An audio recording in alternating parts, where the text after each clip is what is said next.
Bonjour à toutes et à tous, je suis content de vous retrouver pour une nouvelle vidéo à la découverte d'un lieu historique. Je me permets de vous inviter à vous abonner à la chaîne si ce n'est pas fait, ça m'aide à avancer et ça vous coûte qu'une seule seconde de votre temps. Vous pouvez activer la cloche pour être prévenu à chaque nouvelle vidéo. Si vous aimez la vidéo, mettez un pouce bleu et n'hésitez pas à laisser des commentaires pour échanger ensemble sur les lieux que je traite. Voilà, je vous souhaite un très bon visionnage à tous, place au générique.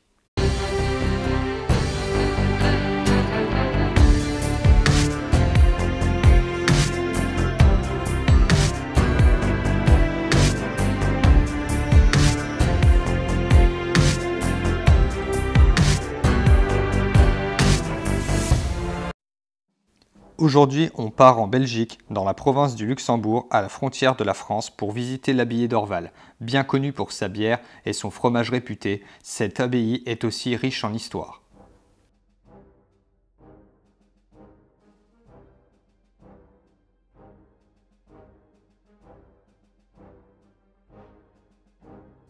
Les premiers moines à venir s'installer à Orval arrivent du sud de l'Italie en 1070.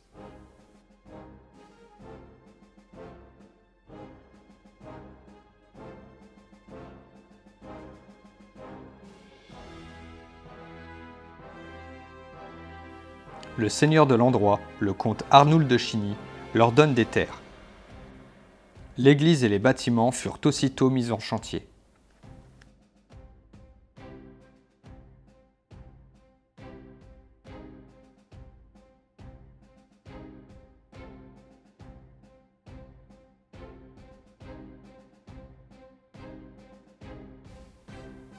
Ils partiront une quarantaine d'années plus tard, sans que nous sachions pourquoi. Othon, fils d'Arnould, y installe une petite communauté de chanoines pour terminer les constructions.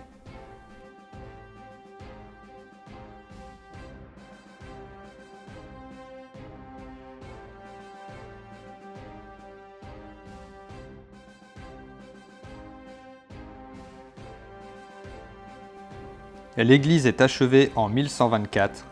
Elle est consacrée par Henri de Winton, évêque de Verdun.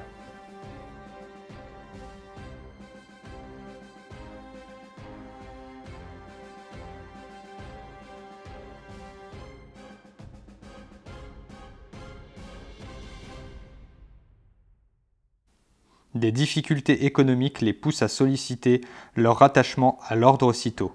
Saint Bernard accepte et confie Orval à l'aînée de ses maisons-filles, l'abbaye des Trois-Fontaines en Champagne.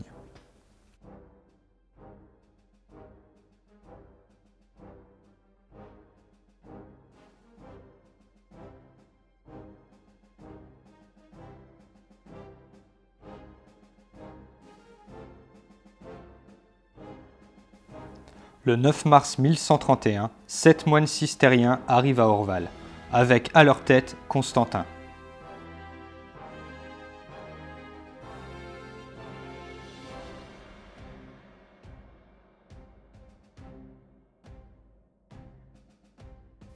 Moines et chanoines s'unirent en une seule communauté et s'emploient à adapter les bâtiments aux usages cisterciens.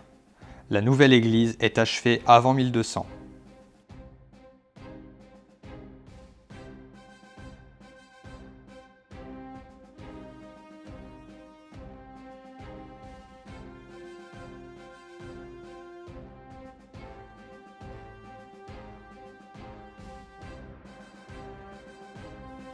Les cisterciens développent un domaine agricole et forestier.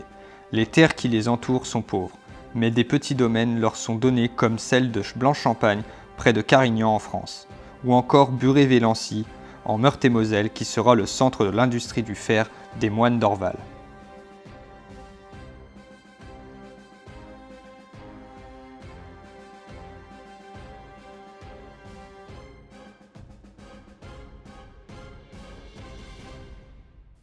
Pendant 5 siècles, Orval connaît une existence effacée.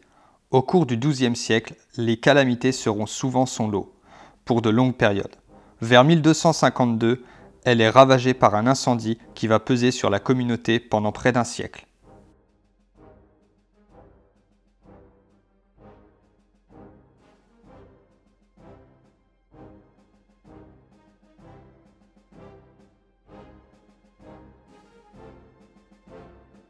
Certains bâtiments durent être entièrement reconstruits.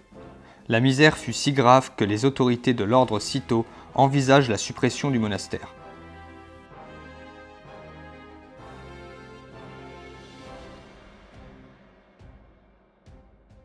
Cela ne sera pas la seule destruction que l'abbaye a subie. Au XIVe siècle, le cloître fut rebâti et voûté à cette époque.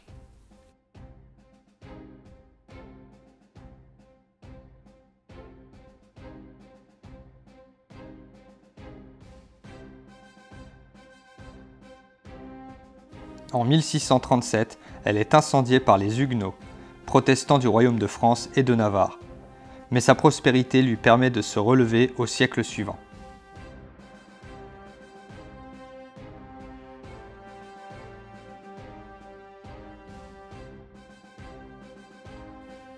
En 1793, elle sera à nouveau détruite par les canons des troupes révolutionnaires du général Loison.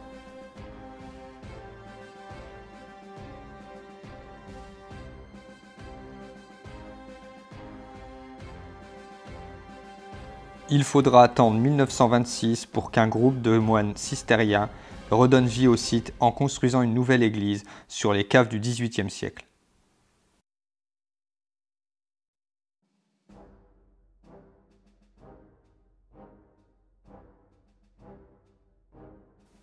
Et ce n'est pas les amateurs de bière qui s'en plaindront, car cette renaissance annonce celle de la bière d'Orval également.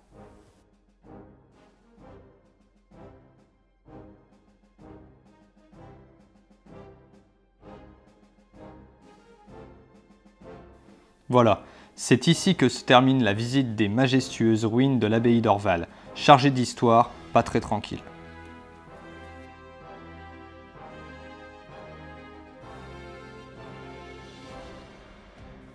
J'espère que cette vidéo vous aura plu et donné envie de visiter ce lieu. N'hésitez pas à me le faire savoir avec un pouce et dans les commentaires. C'était Arestos, je vous dis à bientôt sur d'autres lieux.